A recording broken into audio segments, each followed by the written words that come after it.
The Random Jottings of Donald J. from Nelson in Pendle. Figure in white in Chorley Fox and Goose public house, closed early 20th century. Date and time March 1887. A landlord and two men discovered a figure in white in the kitchen. The figure made such a strange sound that the men allowed it to leave. The figure was later arrested, when it was revealed the ghost was a burglar who had tried to disguise himself as a paranormal entity. In the small Lancashire town of Chorley, nestled among the rolling hills and quaint streets, there stood an old and storied establishment known as the Fox and Goose public house. For generations, it had been a gathering place for locals seeking solace in the warmth of its hearth and the camaraderie of fellow patrons. However, in the early 20th century, the doors of the Fox and Goose had closed, leaving behind a legacy of memories and tales whispered through the years. One such tale, a strange and haunting incident,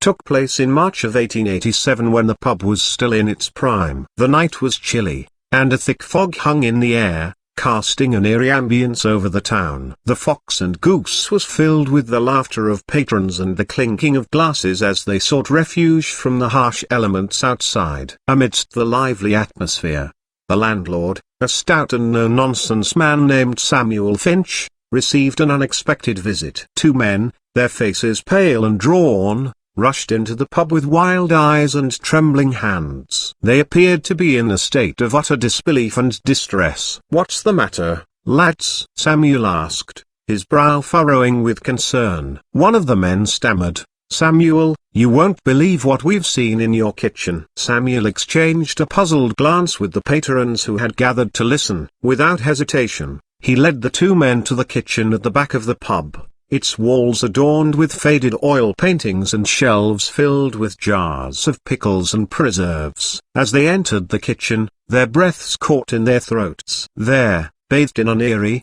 ghostly glow, stood a figure dressed entirely in white. It was hunched over a wooden table, its movements slow and deliberate. A strange, guttural sound emanated from the figure, sending shivers down their spines. Samuel's heart pounded in his chest as he asked, "Who are you? What are you doing here?" The figure turned its head, revealing a face obscured by a white hood. It continued making its eerie, otherworldly sounds, which only grew more unsettling with each passing moment. The two men who had stumbled upon this chilling scene felt a growing sense of dread, and their courage wavered. With trembling voices, they urged Samuel to take action, to banish this spectral intruder from his kitchen. But as they drew nearer, something extraordinary happened. The figure in white suddenly dropped to the floor, writhing and contorting, its eerie sounds now resembling pained cries. It was as if the ghostly facade had crumbled, revealing a living, breathing person beneath. Samuel and the two men approached cautiously, and to their astonishment, they recognized the man beneath the hood. It was none other than Charles Milligan, a known troublemaker in Chorley. "Charles, what madness is this?" Samuel demanded, his anger now replacing his initial fear. Charles, his face pale and guilty, finally spoke. "I was trying to rob you, Samuel. I thought if I dressed as a ghost, I could slip in unnoticed. But when you and these men came in, I had to keep up the act." Realization dawned on Samuel and the others. Charles had attempted to disguise himself as a paranormal entity to commit a burglary, but his plan had backfired spectacularly. The constables were called, and Charles Milligan was arrested for his audacious attempt at deception.